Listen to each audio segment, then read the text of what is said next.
Unlock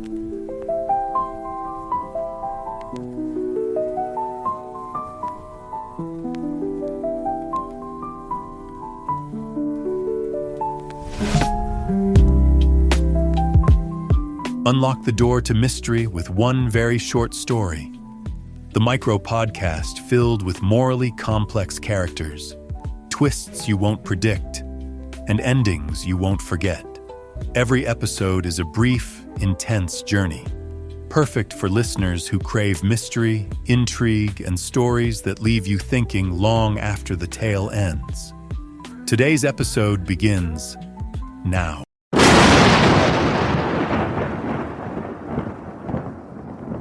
Today's episode, The Gun Feels Lighter, will begin after this special message.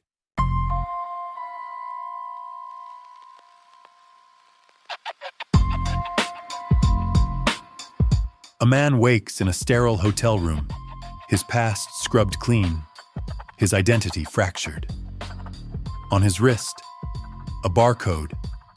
In his hand, a letter written in his own handwriting, warning him not to investigate the echoes of a life he's forbidden to remember. His name is Silas, or maybe it isn't. Each assignment erases more of who he was. Each pill he swallows keeps him obedient.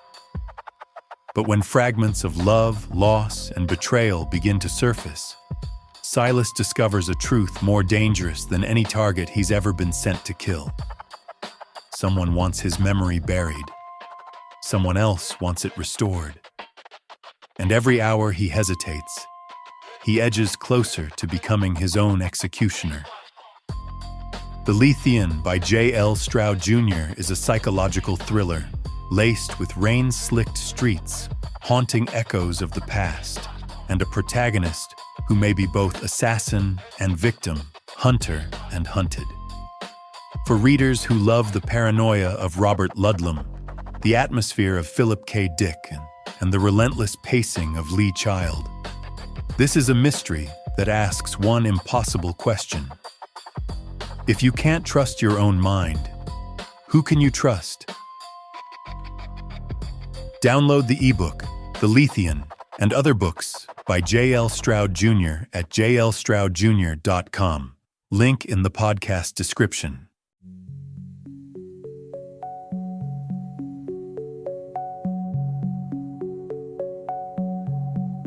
The gun feels lighter. The gun feels lighter than Detective Sarah Chen remembers. 23 years on the force, and a weapon only loses weight when you're finally ready to use it. Her grip is steady. Her heartbeat isn't. Across from her, Marcus Hale sits in a metal chair, unrestrained, bleeding slightly from the temple. He should be terrified. Instead, he looks like a man who already knows how this ends. The abandoned garage swallows the sound of everything. Oil fumes, concrete dust, no badge, no cameras, no backup, just truth and consequence. Marcus speaks first. "Sarah, you don't have to do this." He still tries to warn her. Of course he does. He'd warned her before, always in riddles, half-confessions, the kind that feel like someone trying to stop a runaway train by whispering at it. "Hands," Sarah orders. He raises them, left hand trembling, right hand steady as a surgeon's. She's studied those hands, obsessively. In the fugue states she tries not to admit she's having, but tonight, she's focused. 6 years ago, she says. Madison Reeves, 13, Warehouse District. Marcus closes his eyes. "We're not doing this again. You were first on scene, alone for 17 minutes. You know why," he says. "Protocol, securing the perimeter." Sarah steps closer. "And erasing the warehouse security footage?" Marcus's eyes flicker, not with guilt, with recognition. "Sarah, She planned this. Her stomach tightens. Who? He doesn't answer. Instead, he watches her face for fractures. He finds them. It's been happening more often. The missing minutes, the lost keys, the prepaid card she found in her jacket pocket, the storage unit contract she discovered with handwriting disturbingly close to her own, things she blamed on exhaustion, grief, trauma, anything but the truth. She pulls a photograph from her jacket and places it on the table. "We found a cassette tape," she says. "Not digital, analog, old-school micro-cassette, the kind teenagers used before cell phones, the kind Emma used, retro tech she adored because no one could hack tape. She'd forgotten Emma loved analog, until now." Marcus stares at the photograph as though it's radioactive. "She used the recorder, didn't she?" Sarah's voice cracks. "Your voice is on it." "She mimicked me," Marcus says. "She can do that." Emotion flares in Sarah's chest. "Your voice described how Madison died." Marcus shakes his head. "Emma knew every detail. You showed her the files, remember? Before she disappeared." Sarah's breath freezes. She doesn't remember. She remembers, maybe. She remembers Emma sitting at her desk sometimes, reading, asking questions, but memory feels slippery, rearranged. Marcus lowers his voice. "You're not remembering what you did.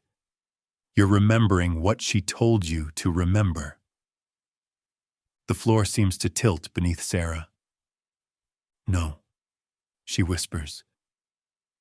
"Emma is dead." "That's what she wanted," Marcus says softly. "She told me you'd cling to that lie. It kept you predictable." Sarah's heart stutters. "You knew she was alive?" "I protected her," Marcus says. "Because if I didn't, she said she'd come after you next." Her knees weaken. "Tell me what she did. All of it." Marcus hesitates. A man caught between loyalty and fear. "She made me promise not to say her name. She said if I ever told you, she'd kill you before I could finish the sentence. But you're telling me now," he nods. "Because she's done waiting. She said you'd come tonight. And she said you needed someone to blame." Sarah's finger drags against the trigger. "Marcus? Did you kill Madison?" "No," he says.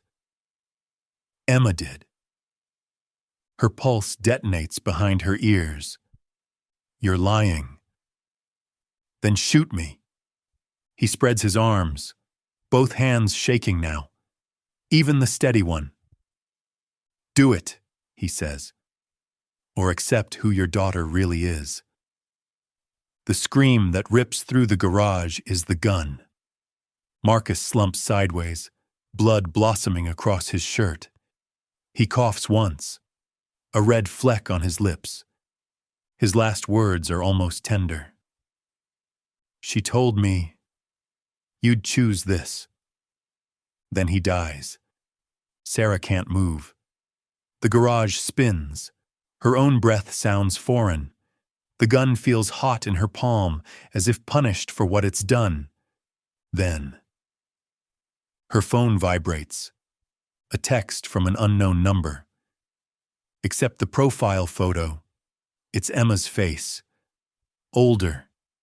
Age progressed. Intelligent eyes that were always too sharp for 14.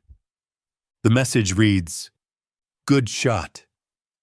Another, "I called the police 10 minutes ago. They'll reach you in under 3. Sarah turns, and this time she sees it. A tiny pinhole camera in the wall vent. Red recording light blinking. She's been watched the whole time. A third message. "Marcus was going to confess everything. I couldn't risk it. Thank you for taking care of it." Sarah's throat locks. A fourth, you taught me to think ahead. You taught me to plan. You taught me to use the truth only when it's useful. Her vision blurs. Another text. You weren't ready to hear from me earlier. You would have tried to save me, now you can't. The sirens grow louder. Another text hits. Besides, you needed someone to blame for Madison, and Marcus was perfect. Sarah's breath stops. Emma continues. Don't worry. I cleaned the recording. No trace of me. Then, we'll talk soon. You and me, mom and daughter, just like before.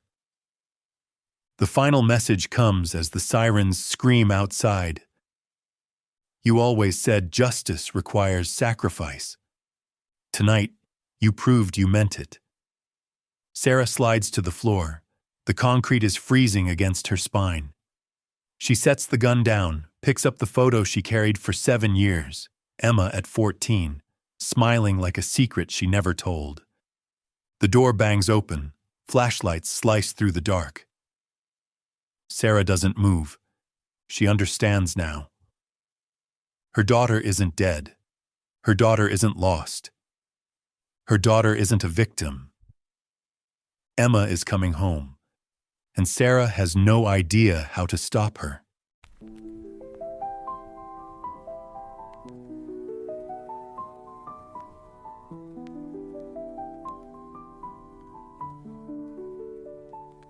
Thanks for listening to One Very Short Story. If today's story hooked you, don't forget to like, share, and subscribe. It helps us grow and keeps the suspense coming your way. Want to dive deeper? Check out the podcast description to learn more about the show and explore special offers from our sponsor.